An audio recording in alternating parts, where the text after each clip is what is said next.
তাকে সমাধি থেকে বের করে আনলেই সে তাকে আবার মা বলে ডাকবে। তাই ধীরে ধীরে সে তার ছেলের মৃতদেহটা তুলে আনে। রামচন্দ্রপুর গ্রামে এক মধ্যবিত্ত পরিবারে পলাশ ও অমর এই দুই ভাই তাদের স্ত্রী ও ছেলে মেয়েদের নিয়ে বসবাস করত।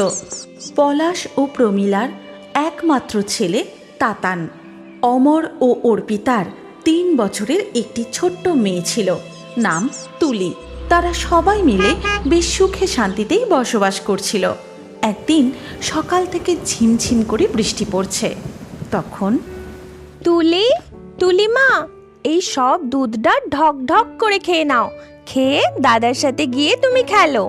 না মা, আমি দুধ খাবো না। দুধ খেতে একদম ভালো লাগে না। না তুলি, তা বললে কি করে হবে? তুমি আমার সোনা মেয়ে না, দুধটা খেয়ে নাও। এই কথা বলে অর্পিতা তুলিকে দুধটা খাইয়ে দেয়। তারপর তুলি খেলবে বলে তাতানের ঘরের দিকে যায়। তাতান তখন বসে বসে কাগজের নৌকা বানাচ্ছিল।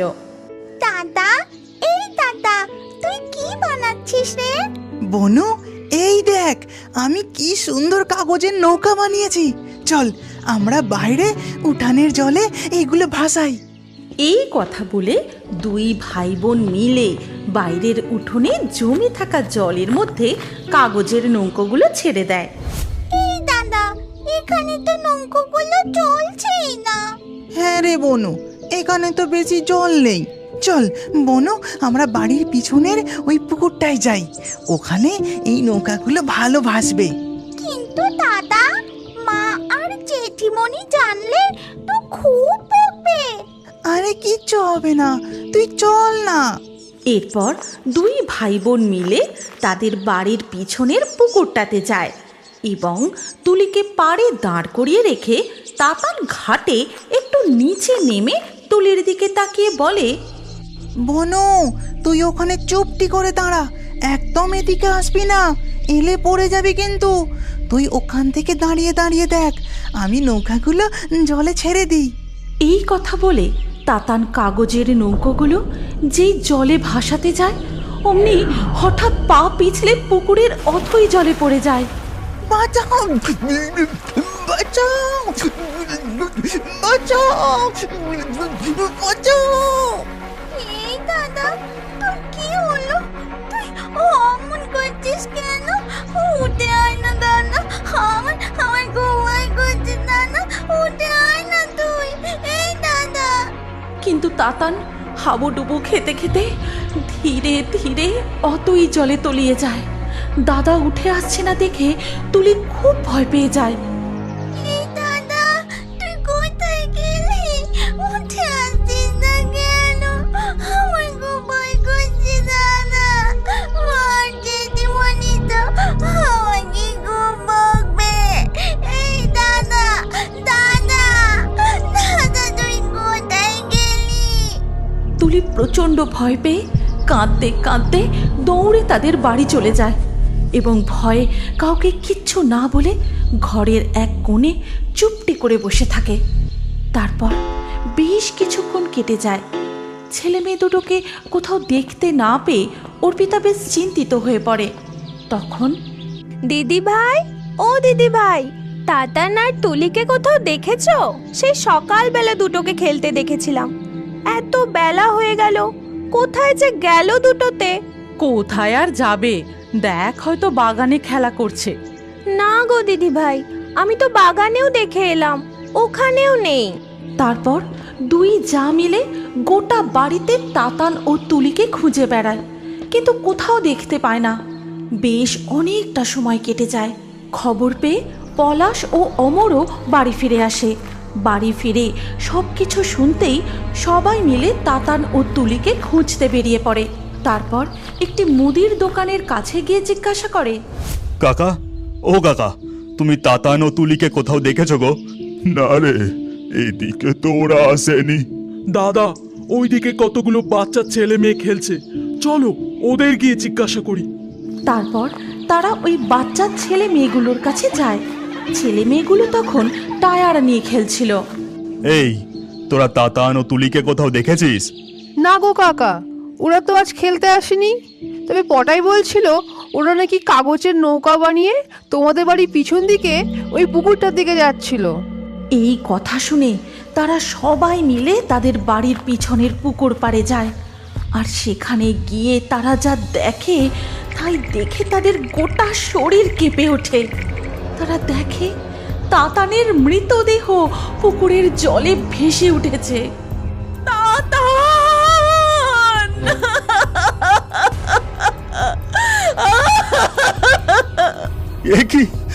কি সর্বনাশ হলো আমাদের, কি সর্বনাশ হলো।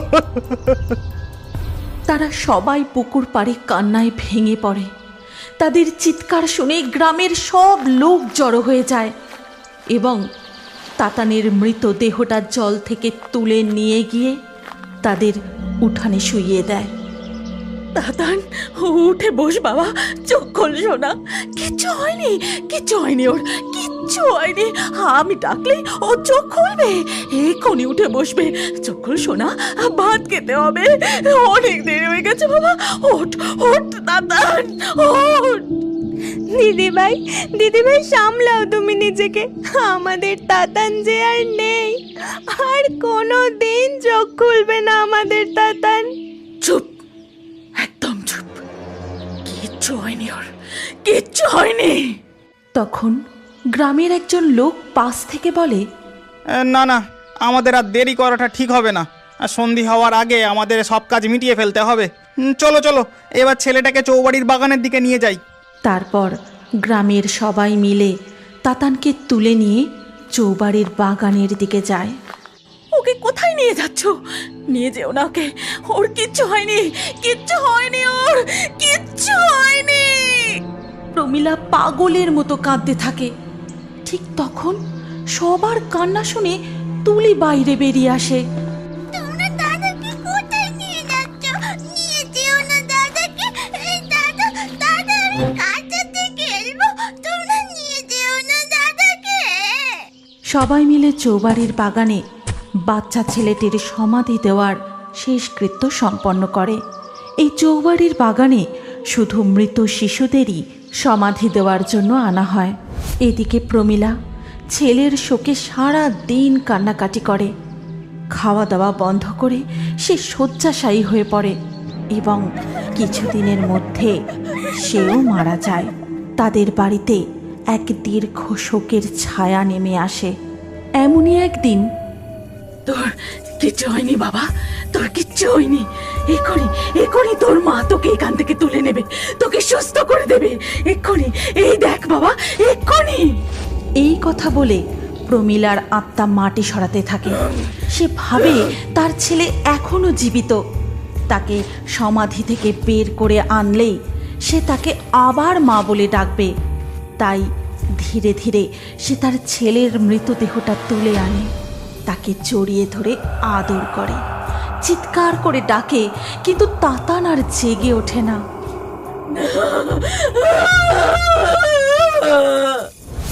এমনই একদিন রাতের বেলায় তুলি যখন তার মায়ের পাশে ঘুমিয়েছিল। বনু, এই বনু, বনু। দাদা, তুই এসেছিস, কিন্তু এত রাতে তুই কোথা থেকে এলি? আর এতদিন তুই কোথায় ছিলিস? এই তো চৌবাড়ির বাগানে। আয়, এখানে আয়, আমরা দুজন খেলবো, খুব মজা হবে। কিন্তু এত রাতে গেলে তো মা বকবে। আরে কিচ্ছু হবে না, আয় না, ওখানে আমার মাও আছে। ঠিক তখনই তাতানের আত্মা সেখান থেকে দৌড়ে পালিয়ে যায়। দাদা, জেঠিমণিও তোর সাথে আছে? হে দাদা, তুই কোথায় গেলি? দাঁড়া দাঁড়া দাদা। তুলিও তখন উঠে তাতানের পিছু পিছু যেতে থাকে। তখনই অর্পিতারও ঘুম ভেঙে যায়। তুলি, এই তুলি, কোথায় যাচ্ছিস তুই? দাঁড়া দাঁড়া বলছি। মা, দাদা আমাকে খেলতে ডাকছে চৌবাড়ির বাগানে, ওখানে নাকি জেঠিমণিও আছে।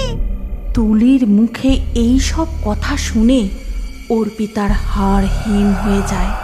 সে ভয়ে তুলিকে জড়িয়ে ধরে। কেউ নেই, কেউ কোথাও নেই। তুই কোথাও যাবি না, তুই সব সময় আমার কাছে থাকবি। তারা যে তোকে খুব ভালোবাসতো মা, তাই যে ওরা তোকেও টানছে। এই রকম গ্রামের অনেকেই রাতের বেলায় ওই চৌবাড়ির বাগানে এক মা আর তার ছেলেকে ঘুরতে দেখে। কখনো তারা কাঁদে, আবার কখনো ছেলেটি মাকে জড়িয়ে ধরে খিলখিলিয়ে হাসতে থাকে। শিউলি 6 বছরের ছোট্ট শান্ত মিষ্টি একটি মেয়ে। সে পোস্তা গ্রামে তার মামা মামির সাথে থাকে।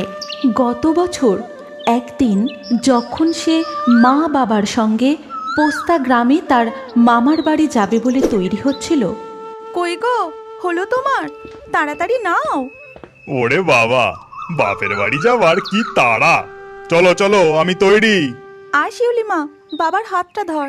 এরপর তারা একটা বাসে চেপে বসে। বাস চলতে শুরু করে। Ticket ticket! এই যে দাদা, কোথায় যাবেন? পোস্তা গ্রাম, 2টো টিকিট দিন। আর বাচ্চার টিকিট লাগবে নাকি? না, বাচ্চার টিকিট লাগবে না। এই নিন, ধরুন 2টো টিকিট। এরপর বাস বেশ গতিতেই এগোতে থাকে, কিন্তু তারপরেই হঠাৎ করে ঘটে যায় এই অ্যাক্সিডেন্টের ফলে শিউলির জীবনে ঘটে যায় সব থেকে বড় অঘটন। সে বাবা মাকে হারিয়ে বর্তমানে থাকে তার মামা মামির সাথে। এ কি রে শিউলি, তোর এখনো উঠোন ঝাড় দেওয়া হয়নি? এই তো মামি, এক্ষুনি হয়ে যাবে। বাসি জামা কাপড়গুলো এখনো পর্যন্ত পড়ে আছে। পুকুর ঘাট থেকে কেচে নিয়ে আসিসনি? যা, শিগগির কেচে নিয়ে আয়। শিউলি জামা কাপড় নিয়ে পুকুর ঘাটে চলে যায় এবং সেখানে পৌঁছে জামা কাপড় কাচতে থাকে। উফ বাবারে, কত জামা কাপড়! কাচতে কাচতে আমার হাত ব্যথা হয়ে গেল। না বাবা, তাড়াতাড়ি করে কেচে নি, নইলে মামি আবার বকবে। সে বাড়ি ফেরার পথে একটি গাছে অনেক শিউলি ফুল ফুটে রয়েছে দেখতে পায়। তখন জামা কাপড়ের বালতিটা নামিয়ে রাখে। তার মনে পড়তে থাকে মায়ের কথা, সেই দিনের কথা যেদিন তাদের বাড়ির উঠানের শিউলি ফুলের গাছে অনেক ফুল ফুটেছিল, আর তার তলায় খাটিয়ার উপর বসে তার মা তাকে শিউলি ফুলের মালা পরিয়ে দিয়ে বলেছিল, জানিস মা, এই শিউলি ফুল আমার খুব পছন্দের, আর তাই তো আমার সোনা মায়ের নাম রেখেছি শিউলি। যখন ফুলে গাছ ভরে যায় তখন মনে হয় গাছটাকে জড়িয়ে ধরে থাকি, কিন্তু তা তো সম্ভব নয়। তাই আমি আমার এই ছোট্ট শিউলি মাকে জড়িয়ে ধরে আদর করি, এই এমনি করে। এই গাছটাতেও কত শিউলি ফুল ফুটেছে, কিন্তু মা, তুমি কোথায়? তুমি যে বলেছিলে শিউলি ফুল তোমার খুব পছন্দ। দেখো, গাছে কত শিউলি ফুল ফুটেছে। এসো না মা, কতদিন তোমাকে দেখিনি। এসো না মা। মা! এ কি রে শিউলি, হাঁ করে গাছের দিকে তাকিয়ে কি দেখছিস? চল, তোর মামি যে তোকে ডাকছে। মামি ডাকছে? ওরে বাবা, তাড়াতাড়ি চলো মামা। শিউলি বাড়ি ঢুকতেই তার মামি বলি, এতক্ষণ কোথায় ছিলি? নিশ্চয়ই পুকুর ঘাটে খেলা করছিলি। না না মামি, আমি তো। আবার মুখে মুখে কথা, চুপ করে থাকবি একদম। নে, ভাইকে দুধটা খাইয়ে দে, আমি চানটা সেরে আসি। শিউলি ভাইকে দুধ খাওয়াতে বসতে যাবে, এমন সময় তার মামা উঠানে পাতা খাটিয়ার উপর বসে বলে, ও শিউলি, আমাকে 1 ঘটি জল দে তোরে, গলাটা একেবারে শুকিয়ে গেছে। ঠিক আছে মামা, তুমি বসো, আমি এক্ষুনি এনে দিচ্ছি। এই কথা বলে শিউলি ঘরের ভেতর চলে যায়। তারপর ঘরের ভিতরে গিয়ে 1 ঘটি জল নিয়ে বাইরে উঠানে এসে মামাকে দেয়। মামার জল খাওয়া হয়ে গেলে, আমি কাজে বেরোচ্ছি, বুঝলি? তোর মামি না আসা পর্যন্ত ভাইটার খেয়াল রাখিস, কেমন? আমি চললাম। মামা বেরিয়ে গেলে শিউলি ভাইয়ের কাছে গিয়ে দেখে ভাই দুধের বাটি উল্টে দুধ ফেলে তা নিয়ে খেলা করছে। তা দেখে ছোট্ট শিউলি খুব ভয় পেয়ে যায়, আর কি করবে বুঝে ওঠার আগেই তার মামি পুকুর ঘাট থেকে ফিরে আসে। এ কি করেছিস তুই হতভাগী? ভাইয়ের খাবার দুধ উল্টে ফেলে দিয়েছিস? এই কথা বলেই শিউলির মামি তাকে খুব মারতে থাকে। বল বল, এটা তুই কেন করেছিস? বল, কেন দুধ ফেলে দিয়েছিস? বল শিগগিরই, তুই আমার ছেলের দুধ ফেলে দিয়েছিস না? আজ তোরও খাওয়া বন্ধ, মজা বুঝবি এবার। আমি কিছু করিনি মামি, আমি কিচ্ছু করিনি। কিন্তু মামি শিউলির কোনো কথা শোনে না আর প্রচণ্ড মারতে থাকে। খুব মার খাওয়ার পর শিউলি কাঁদতে কাঁদতে ছুটতে সেই শিউলি ফুলের গাছতলায় চলে যায়। মা, কোথায় আছো মা? আমার কাছে এসো না মা, আমাকেও তোমার কাছে নিয়ে যাও না মা। আমার যে এখানে থাকতে খুব কষ্ট হচ্ছে। এসো না মা, এসো না মা। তখন হঠাৎ করেই কি যেন মিষ্টি করে শিউলির নাম ধরে ডাকে। শিউলি, ডাক শুনে তার মনটা কেমন যেন চনমন করে ওঠে। শিউলি, শিউলি, শিউলি।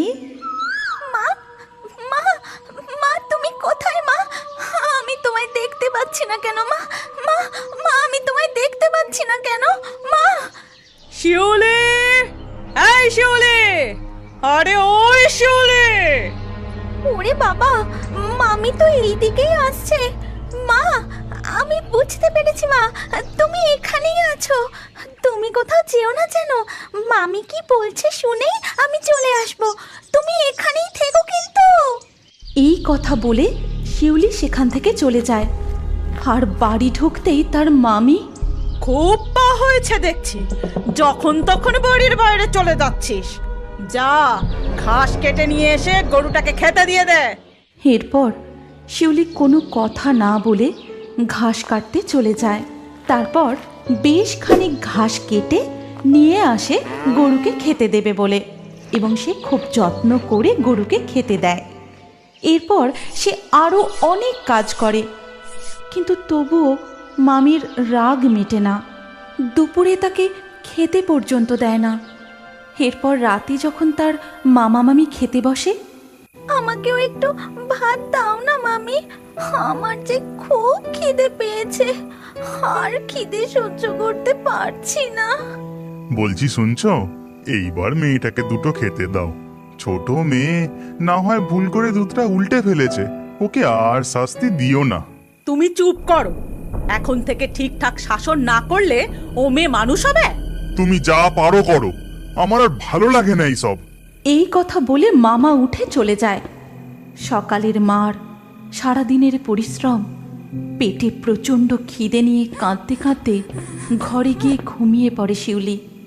কিন্তু মাঝরাত থেকে তার প্রচণ্ড জ্বর আসে, আর জ্বরের ঘোরে কাঁপতে কাঁপতে একটাই কথা সে বারবার বলতে থাকে, মা, মা গো, আমায় তোমার কাছে নিয়ে যাও না মা। আমার যে খুব কষ্ট হচ্ছে মা, আমি আর পারছি না মা। ভোর রাতের দিকে শিউলি আবার সেই মিষ্টি ডাকটা শুনতে পায়। শিউলি, শিউলি, শিউলি। মা, তুমি এসেছো মা? কই মা, আমি তো তোমায় দেখতে পাচ্ছি না মা। শিউলি, শিউলি, এই তো আমি, আয় আয় আমার কাছে। পরের দিন সকালে মামি ঘুম থেকে উঠে দেখে শিউলি উঠানের দাওয়াতে বসে আছে। গলায় তার শিউলি ফুলের মালা। আজ খুব ভোরবেলা উঠে পড়েছিস? যা, খাবার জলটা ধরে নিয়ে আয়। কি রে, শুনতে পেলি না? যা।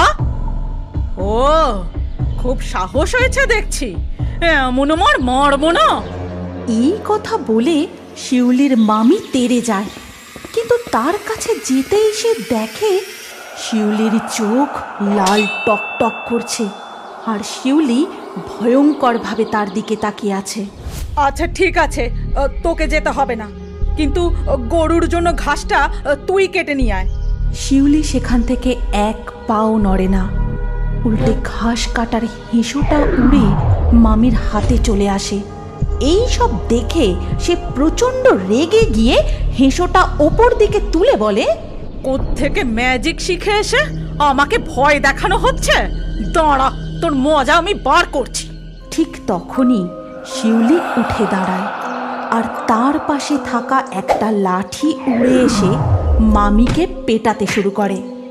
আমাকে অনেক কষ্ট দিয়েছো তুমি, এবার সব কাজ তুমি করবে। যাও, ঘাস কাটো। ওগো, তুমি বাইরে এসে দেখো তোমার ভাগ্নে কি করছে আমার সাথে। শুনতে পাচ্ছ? কই গো? কিন্তু মামার ঘুম ভাঙে না, সে গভীর ঘুমে ঘুমিয়ে থাকে। এদিকে লাঠি পিটিয়েই চলে। পিটুনি খেতে খেতে মামি যায় ঘাস কাটতে। তারপর ঘাস কেটে নিয়ে এসে গরুকে খেতে দেয়, উঠান ঝাঁট দেয়, পুকুরে যায় কাপড় কাচতে। সারা দিন শুধু কাজ করে চলে। একটুও থামলে পরে লাঠির বাড়ি। সারা দিন তার কিছু খাওয়াও হয় না। যখন দুপুর গড়িয়ে বিকেল হতে যায় তখন খুব ক্লান্ত হয়ে ঘরে ঢুকে বলে, হ্যাঁ গো, তোমরা বাবা ছেলে মিলে কত ঘুমোচ্ছ? সারাদিন খাওয়া দাওয়া করলে না, কাজে বেরোলে না, এত ডাকলুম সারাও দিলে না। ছেলেটা পর্যন্ত ঘুম থেকে উঠে কাঁদলো না, কিছু খেলো না। এদিকে খেটে খেটে আর লাঠির বাড়ি খেয়ে আমার গায়ে ব্যথা হয়ে গেল। সারাদিন আমারও কিচ্ছু খাওয়া হয়নি, খিদে পেট জ্বলে যাচ্ছে। বলো কি গিন্নি, আমি আজ এমন ঘুম ঘুমিয়েছি? এ তো স্বাভাবিক ব্যাপার নয়। তাছাড়া এসব হলো কি করে? তোমাকে কে মারলো? আর শিউলি বা কোথায়? কোথায় আর যাবে? সারাদিন এইসব কাণ্ড ঘটিয়ে এখন নিজের ঘরে ঢুকেছে। তবে তো তোমার কাছে আসতে পারলাম, নইলে লাঠির বাড়ি মারতে মারতে আমাকে একেবারে। সে কি কথা? চলো তো দেখি। তারপর তারা দুজন শিউলির ঘরের দিকে আসে ও ঘরের ভেতর গিয়ে দেখে শিউলি ঘরে নেই। তারপর তারা দুজন বাড়ির আশপাশটা খুঁজে দেখে এবং খুঁজতে খুঁজতে পুকুর ঘাটে যাবার পথে দেখতে পায় সেই শিউলি ফুলের গাছের তলায় শিউলি শুয়ে আছে। দেখা যায় শিউলির চোখ বন্ধ, গলায় শিউলি ফুলের মালা, তার গোটা শরীরে শিউলি ফুল ছড়িয়ে রয়েছে। মুখে তার একটা মিষ্টি হাসি, যে হাসি খুব আপন, খুব প্রিয় কাউকে দেখলে ফুটে ওঠে। এ কি গো, ও তো গাছতলায় শুয়ে ঘুমাচ্ছে। ঘুমোচ্ছে? আগে ডেকে তোলো ওকে, আমার বিচার চাই। এ কি, শিউলির শরীর যে শক্ত কাঠ, বরফের মতো ঠান্ডা। সে কি গো, কি বলছো তুমি? তবে তবে এতক্ষণ কি ওর আত্মা যাওয়ার আগে সারাদিন ধরে আমাকে শিক্ষা দিয়ে গেল? ওরে বাবা, ওরে বাবা। এবার হয়তো শিউলিকে আর কোনোদিনও তার মায়ের আদর ভালোবাসা থেকে দূরে থাকতে হবে না। তুমি কি এখনো বড় হয়ে কার্টুন দেখতে ভালোবাসো? তাহলে তোমার নাম ও বয়স কমেন্টে জানাও। আর আগের ভিডিও থেকে লাকি ড্রয়ে নির্বাচিত নামগুলি হলো মোহিত, তনুজা, প্রীতি, চুমকি, কৃষ্ণ, শম্ভু, বিক্রম, অমর, রিফুল, নুসরত, সোনালি, শানু, সাগর, প্রিয়া, পাখি। যে সকল দর্শক আমাদের চ্যানেল সাবস্ক্রাইব করে তারপরে কমেন্টে নাম লিখেছেন, আমাদের পরবর্তী ভিডিওতে তাদের নাম বাছাই করা হবে। তাই ফেয়ারি টুনস ইউটিউব চ্যানেল অবশ্যই সাবস্ক্রাইব করবেন এবং স্ক্রিনের উপরে আসা আমাদের পরবর্তী গল্পটিও দেখুন। তাতেও আপনার নাম থাকতে পারে, না থাকলে আবারও আপনার নাম পরবর্তী ভিডিওতে লিখে দিন। কি ভাবছেন? তাড়াতাড়ি ক্লিক করে দেখুন।